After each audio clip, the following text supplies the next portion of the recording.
At sinalita ng Panginoon kay Moises sa ilang ng Sinai, sa unang buwan ng 2 taon, pagkatapos na sila'y makaalis sa lupain ng Ehipto, na sinasabi, "Bukod sa rito ay ipagdiwang ng mga anak ni Israel ang Paskwa sa kanilang kaukulang panahon. Sa 14 na araw ng buwang ito, sa paglubog ng araw, ay inyong ipagdiriwang sa kaniyang kaukulang panahon, ayon sa lahat na palatuntunan niyaon, at ayon sa lahat ng ayos niyaon ay inyong ipagdidiwang." At si Moises ay nagsalita sa mga anak ni Israel upang ipagdiwang ang Paskwa. At kanilang ipinagdiwang ang Paskwa ng unang buwan, sa 14 na araw ng buwan, sa paglubog ng araw sa ilang ng Sinai, ayon sa lahat na iniutos ng Panginoon kay Moises, ay gayon ginawa ng mga anak ni Israel.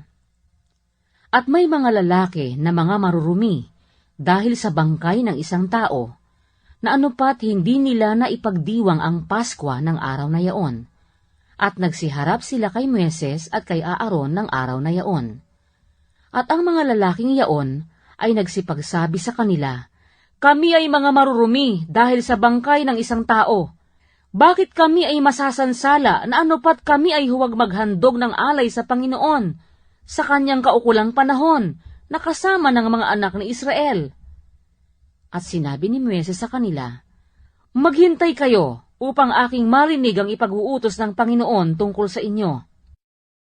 At sinalita ng Panginoon kay Moises na sinasabi, "Salitain mo sa mga anak ni Israel na iyong sabihin, kung ang sino mang tao sa inyo o sa inyong salit-saling lahi ay maging marumi dahil sa isang bangkay o masumpungan sa isang malayong paglalakbay, ay kanyang ipagdiriwang din ang Paskwa sa Panginoon. Sa 2 buwan ng 14 na araw sa paglubog ng araw, ay kanilang ipagdidiwang. Kanilang kakanin na may mga tinapay na walang lebadura at mga gulay na mapait. Wala silang ititira niyaon hanggang sa kinaumagahan, ni sisira ng buto niyaon. Ayon sa buong palatuntunan ng Paskwa, ay kanilang ipagdidiwang. Datapwat ang lalaking malinis at wala sa paglalakbay, at hindi magdiwang ng Paskwa, ay ihihiwalay ang taong yaon sa kanyang bayan, sapagkat siya'y hindi naghandog ng alay sa Panginoon sa kaukulang panahon. Ang taong yaon ay magtataglay ng kanyang kasalanan. At kung ang isang taga-ibang bayan ay makikipamayan sa inyo, at ipagdidiwang ang Paskwa sa Panginoon, ayon sa palatuntunan ng Paskwa, at ayon sa ayos, ay gayon gagawin niya. Kayo'y magkakaroon ng isang palatuntunan, maging sa taga-ibang lupa, at maging sa ipinanganak sa lupain. At ng araw na ang tabernakulo ay itayo, ay tinakpa ng ulap ang tabernakulo, sa makatwid bagay ang tabernakulo ng patotoo. At sa paglubog ng araw, ay nasa ibabaw ng tabernakulo na parang anyong apoy hanggang sa kinaumagahan. Gayon na malagi, ang ulap ang tumakip doon, at ang anyong apoy ay sa gabi. At kailan pa man ang ulap ay napaitaas mula sa ibabaw ng tolda, ay naglakbay nga pagkatapos ang mga anak ni Israel, at sa dakong tigilan ng ulap ay doon humantong ang mga anak ni Israel. Sa utos ng Panginoon ay nagsisipaglakbay ang mga anak ni Israel, at sa utos ng Panginoon ay humantong sila.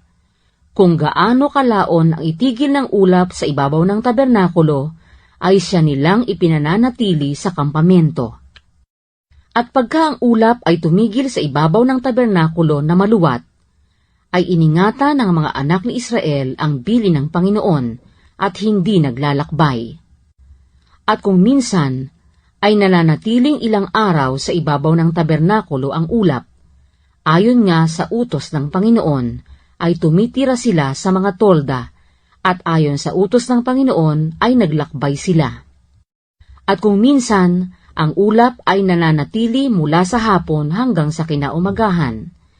At pagka ang ulap ay napaitaas sa kinaumagahan, ay naglakbay sila, maging araw, maging gabi, na ang ulap ay paitaas, ay naglakbay sila.